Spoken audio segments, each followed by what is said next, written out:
आप सबको जय मसीह की। इस सुबह के समय हम एक वचन अध्ययन करेंगे जो यूहन्ना सुसमाचार के 8वें अध्याय के 36वें वचन से है। इसलिए यदि पुत्र तुम्हें स्वतंत्र करेगा तो सचमुच तुम स्वतंत्र हो जाओगे। डेजर्ट जॉय क्रिस्टियन फेलोशिप नाम की कलीसिया के विश्वासी ने अपने पासपान से आकर अपनी गवाही बांटी कि किस तरीके से परमेश्वर ने उन्हें छुटकारा दिया। वो विश्वासी नशे के आदी थे। कोकेन या गांजा जैसी चीजों के बिना वो रह नहीं सकते थे। उनकी नशे की आदत दिन ब दिन बढ़ती ही गई, जिसके कारण उनकी पत्नी भी उन्हें छोड़कर चली गई। उनका जीवन एक रेगिस्तान के समान बन चुका था। उन्होंने तय किया कि किसी भी हालात में वो इस नशे की आदत से बाहर निकल जाएंगे और इसके लिए वो खुद ही एक नशा मुक्ति केंद्र में भर्ती होने के लिए चले गए। वहां पर जाते ही उन लोगों ने पहले उनका मूत्र परीक्षण किया, जिसमें THC की मात्रा बहुत ही ज्यादा थी। कोकेन एक व्यक्ति के शरीर में केवल कुछ दिनों तक ही मौजूद रहता है। यदि गांजा का इस्तेमाल किया जाए तो 1 महीने बाद भी मूत्र परीक्षण के द्वारा ये बात पता चल जाती है कि व्यक्ति ने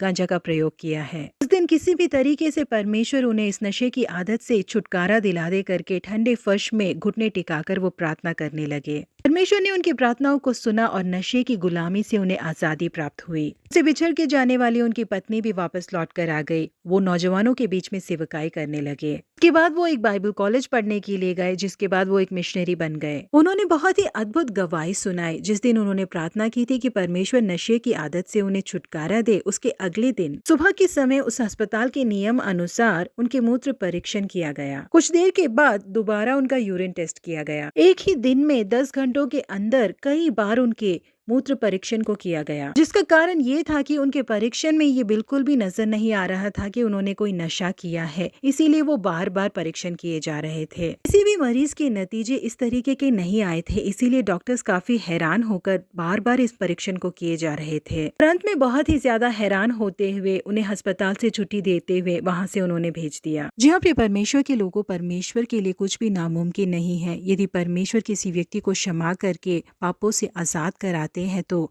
उसके सारे पापों के नामो निशान को भी वो मिटा देते हैं। वो आधे अधूरे आजादी को नहीं देते, वो पूर्ण आजादी को देते हैं। जी हाँ प्रिय परमेश्वर के लोगों, आप जिन चीजों को छोड़ नहीं पा रहे हो, यीशु मसीह आपको उन सबों में से पूर्ण छुटकारा देंगे। आपके टूटे और बिखरे परिवार को भी दोबारा वो जोड़ देंगे। यदि आप छुटकारा प्राप्त करना चाहते हैं तो उनसे प्रार्थना कीजिए कि यीशु मसीह मेरे पापों को क्षमा कीजिए, मुझे इनसे छुटकारा दिलाइए। फौरन आपको पापों की गुलामी से आजाद कराकर आपके पारिवारिक जीवन को भी आशीषित करेंगे। जी हाँ, केवल यीशु मसीह ही हमें आजाद कर सकते हैं। प्रभु आप सबों को आशीषित करे। Have a blessed day.